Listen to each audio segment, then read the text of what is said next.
Our medical model is sick care. We get people well enough, and that's supposed to be good enough, and it's just not. Hey guys, welcome to my channel. I'm just Jane, and I'm just trying to change your perspective here.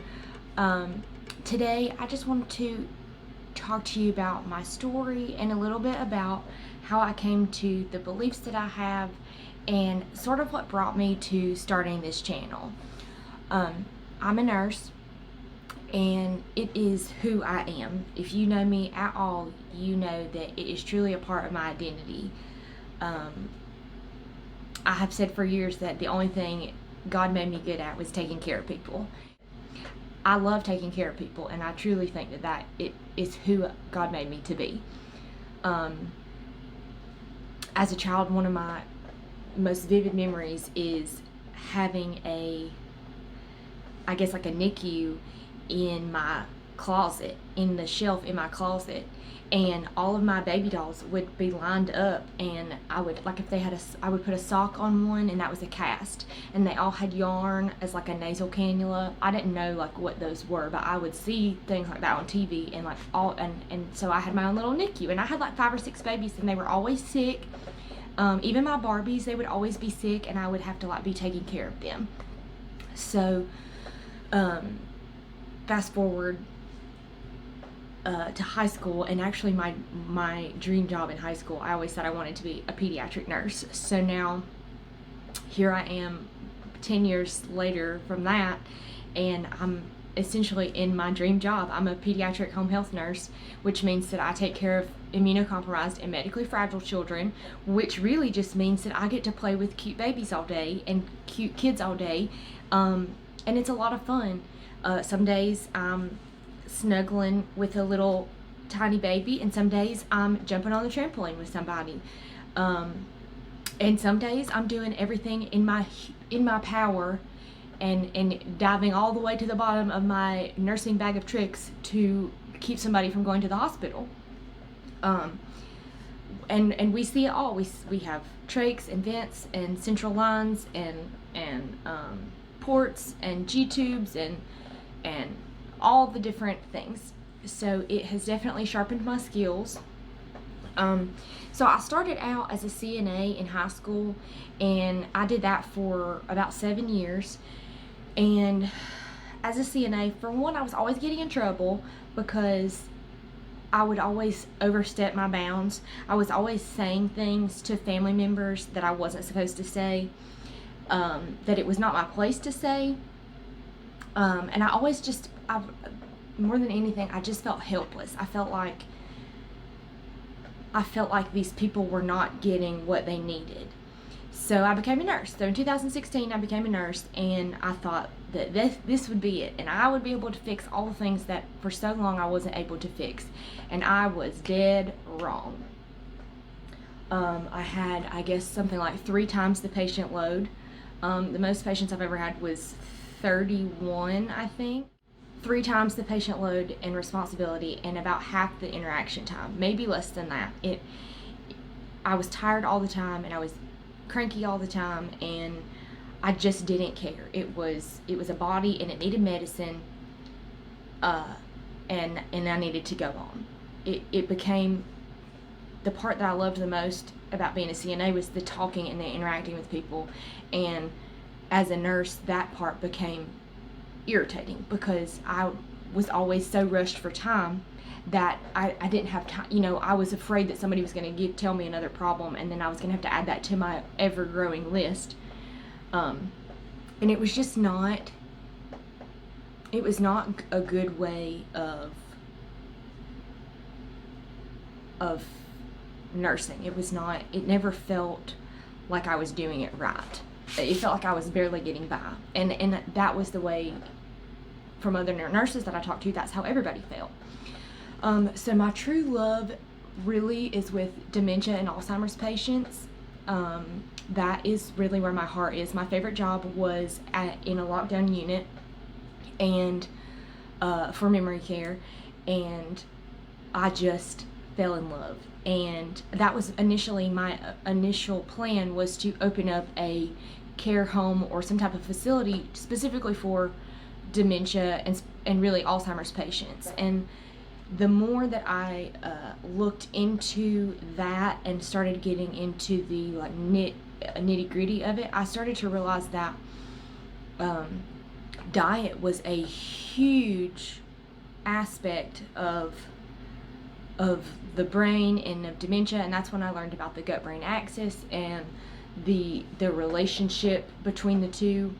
And that was sort of where I started, like where I was kind of like, wow, it's very interesting how much information there is on this topic of nutrition and dementia, and yet I'm in the world of dementia and I hear nothing about it.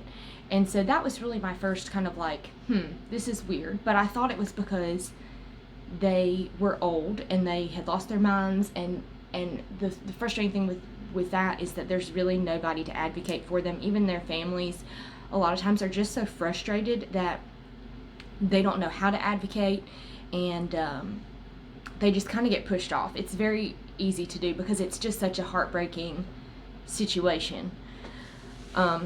So not long after that sort of discovery, I started having problems with my own health, and I was they started to suspect that I had an autoimmune disorder.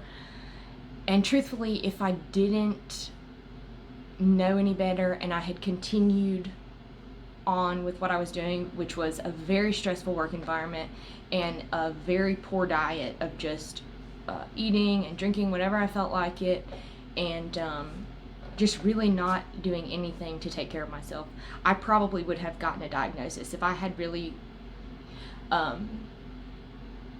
continued down that path. But luckily, when I started having these problems, and this at the time I was 27, and my hands would hurt so bad that the 30-minute drive to work was terrible. I would just hold one and then I'd switch. I'd hold a hand and I'd switch because my hands hurt so bad that I couldn't hold the steering wheel. And then I started to realize that my diet directly affected my body. And I changed my diet, and now the only time I have problems is when I eat poorly, when I eat sugar and when I eat carbohydrates. And I mean for more than just maybe a little bit, you know, if I have a little couple of cookies here or there, but anything more than that, my skin feels like it's bruised. My entire skin feels bruised. My joints hurt, especially in my hands and my feet. Even in my chest, I can feel like just uncomfortable, like when I take deep breaths. It very much affects me. And that was a really big awakening of, wow, diet is crucial, because the symptoms that I was experiencing were all things that I had heard from patients and from other people. These are not uncommon things. A lot of people, when I tell them that, they'll say, oh yeah, that, I mean, they're not even surprised when I say that my whole body hurts and that I'm uncomfortable, because they're experiencing the same thing. It doesn't mean that they are willing to change their diet, but if you're miserable long enough and you understand well enough the consequences of not, it's really your best and only option. It's either that or people are just start throwing medications at you. So that was when I sort of started to realize, okay, diet's a big deal. So this all started happening around the same time that I got my job as a pediatric home health nurse. And with this job, I began meeting parents who were miles ahead of me on this woke train, if you will. These were parents who had been told repeatedly that their child wouldn't make it, that they would not be successful, that they were repeatedly given answers of I don't know. These parents really began to open my mind to these different concepts. So my job is to take care of very sick children, and I started having all of these questions as a nurse that I didn't have before. I started to realize how important the immune system was. How do you prevent pneumonia in a baby who can't cough and can't move on their own? How do you prevent infection from a 3-year-old with a trach who loves getting on the trampoline? How do you protect these itty bitty babies from the giant scary world of germs that is in their house and outside their house and on their parents, and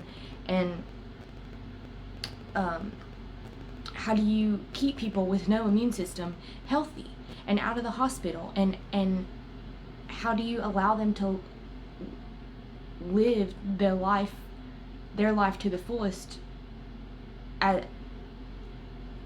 best they can? These were all questions that I was asking myself and trying to find answers to, and these parents really were helping me with that. One thing that was quite obvious to me is that the kids who were getting fresh food, food that was alive, fruits and vegetables, in their G-tube or by mouth, were healthier. Kids who were allowed to go outside were healthier. Kids who were given vitamins and supplements were healthier. Kids who had interactions with others and had some sort of a community or a relationship were healthier. Another thing that stood out to me was the lack of trust that these parents had in doctors. And this mistrust comes from years of being told by doctors that they, as parents, didn't know enough, weren't smart enough, being told that their children would not make it, being told that they didn't know what was best for their kids, being told that there was no hope. Doctors practice medicine. It is all trial and error. Every medication acts differently in every person, and sometimes dose by dose. There are people who have taken a medication their whole lives, and then one day they take it and all heck breaks loose. So up until this point, I had really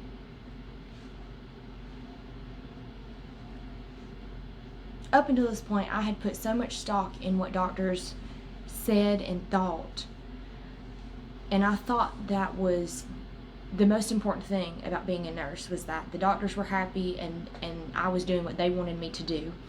And then I began to realize that they didn't really know either. Certainly not with these little sick babies. Many of them were absolutely stumped, and what happens is they just get passed off to the next specialist and the next specialist and the next specialist, and a lot of times just to hospice at that point, because they don't know.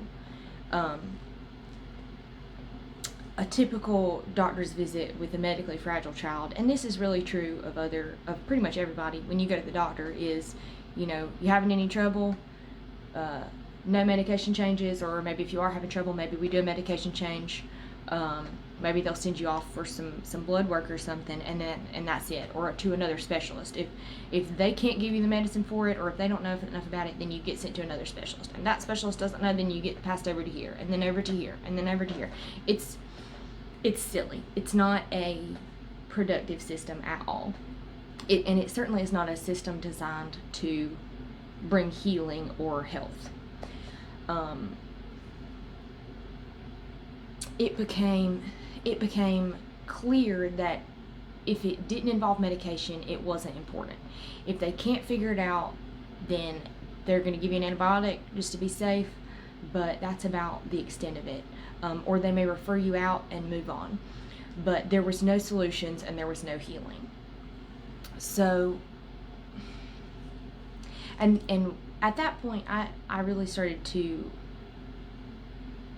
the more patients I saw and the more families that I was getting this, they said my child wasn't going to live. They said my child was going to be this or that, and in some situations, it was the hospital or the doctor or whatever that even caused the problem.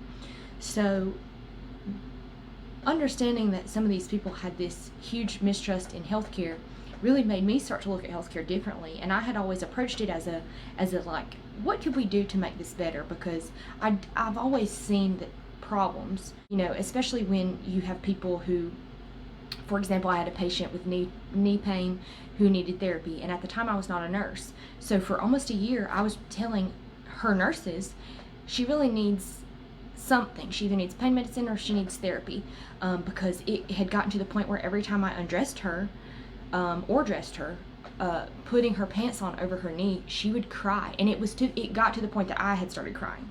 She was so upset and in so much pain that I started crying, and I tried for almost a year to get this woman pain medicine or to get her on therapy, and I was told she was too old. I was told that she didn't need pain medicine because she's so old and it's bad for her, but this woman also had dementia.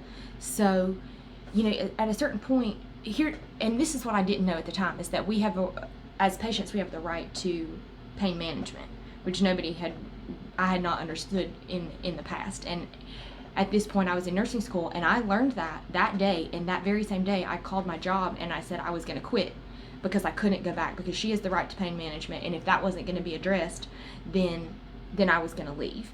And so, wouldn't you know it, they got her on pain medicine, and at that point, her leg was so contracted that her heel touched her butt.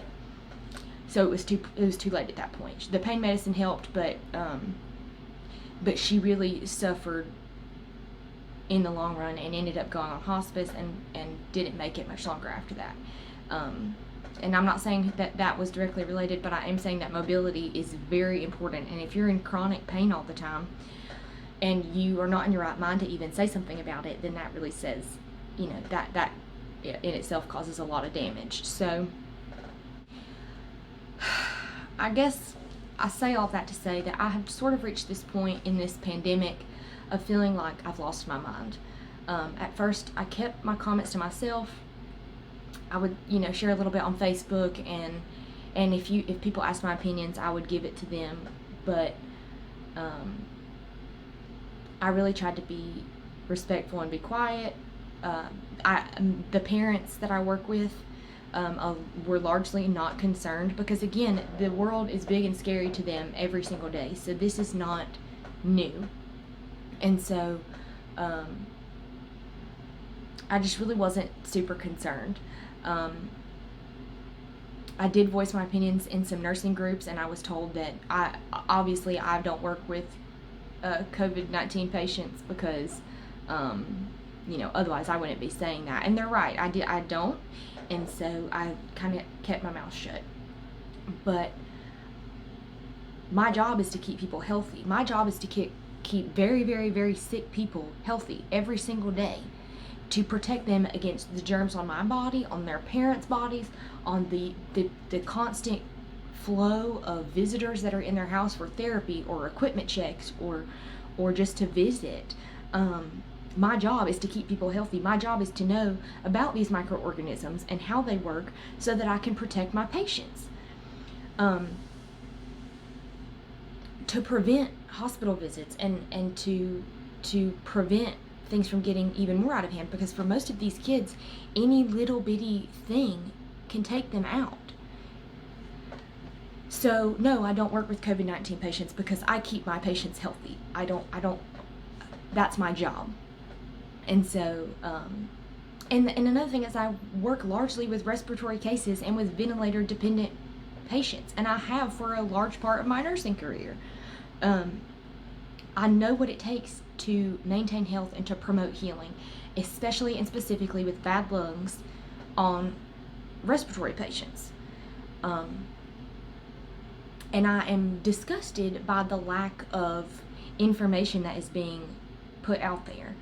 The other than wear a mask and stay away from people, that's the only information we're getting. We're not being told that if you have a respiratory infection, that coughing and deep breathing is one of the best things that we can do for ourselves.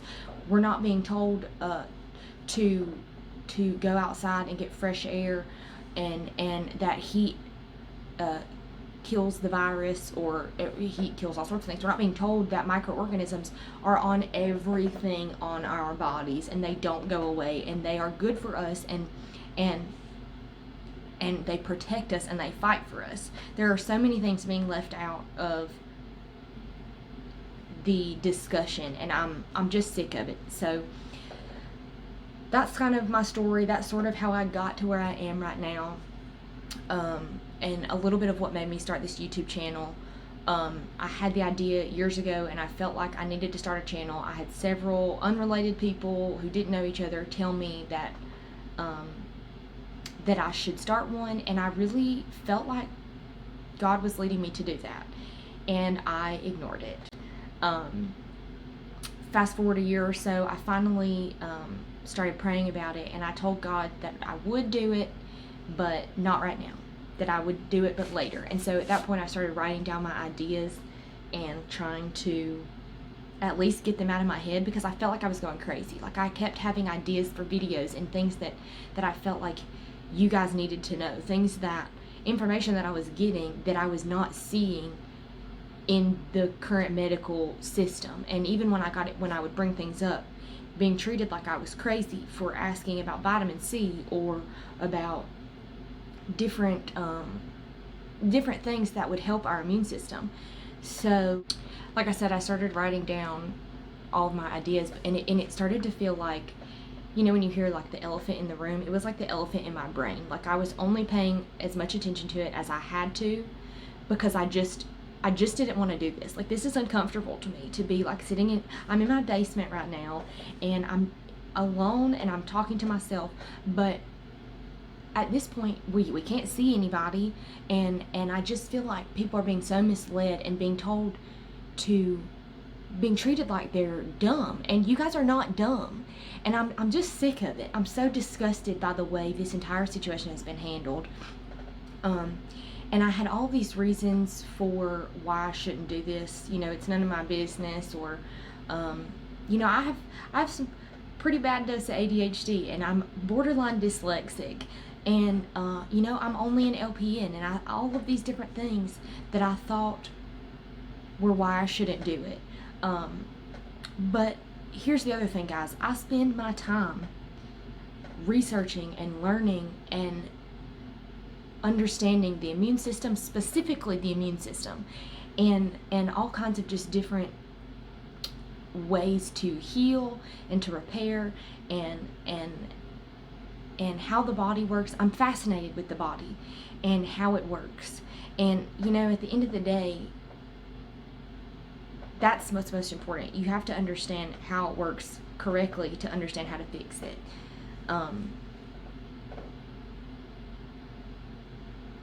The more I learned, the less trust I started having in the medical model as we know it, and in the doctors who are so consumed by it that they don't even understand that there's a whole other world out there. You know, there's a whole section of healthcare that is about healing and thriving, and our medical model is sick care. We get people well enough, and that's supposed to be good enough, and it's just not. And I started this research solely to try to be a good nurse. I wanted to find real solutions to the problems that my friends and family were bringing me. Anyway, one day I was so consumed by the urgency of this thing that God had placed on my heart that I finally broke down, and this was probably in December, I guess, that I finally broke down, and I just prayed, okay, God, I'll do it, but you got to get Ryan on board, because I can't do this without him. And the next night, y'all, I was driving home from work the night before when I prayed that. The next night, at our dinner table, Ryan says, you know, we should start a YouTube channel. And I almost fell on the floor. I was like, what? I mean, I think we may have had one conversation, maybe two conversations about it before that, and they were months and months and months ago, and they were just kind of like in passing. It was never like a real thing. So for him to come out and say that was, okay, all right, God, here I am, I'm doing it. So fast forward to February, I got a camera, and I did my first video, and it was about the virus, and I'll link it below. And it was really hard, and I was really proud of it, but then I kind of froze, because all of this stuff started happening with the coronavirus, and it just felt like the information kept changing. It felt like there was like, who am I? Again, who am I to say and to know? I had my opinions and I had my thoughts, but it just seemed like it was too big for me. And who am I to say anything? But then I remembered that I'm a child of God, and I was made in His image. He designed my immune system to function at the highest level, at such a high level that doctors and scientists still don't understand how it works at full capacity. I am a nurse who takes her job very seriously. I'm a nurse who got tired of seeing people well enough and wanted to see them healing and thriving and not just getting by. And that is why I made this channel. So, and what better time than now when doctors are being silenced and being silenced for saying the same things that I believe and that I'm saying, which is that our immune system is intelligent and our body functions and it works best just left alone. I value freedom above almost everything else, and our freedom is being taken from us. I cannot stand by and let my patients and my loved ones be taken advantage of any longer. Just because they don't understand the anatomy and the microbiology and the medical jargon does not mean that they are dumb or ignorant. So please stay tuned to my channel. I'm really trying to get past myself here and get past the discomfort, because I really want to bring you guys the truth and try to make sense of what is going on here in this crazy, crazy world. So stay tuned for my next video. I'm going to do one on and a couple of articles that I found that I thought were just absolutely silly. So be looking out for those. And until next time, I'm just Jane, and I'm not trying to change your mind. I just want to change your perspective. I want you to think for yourself and make sure that you are looking at things from every angle.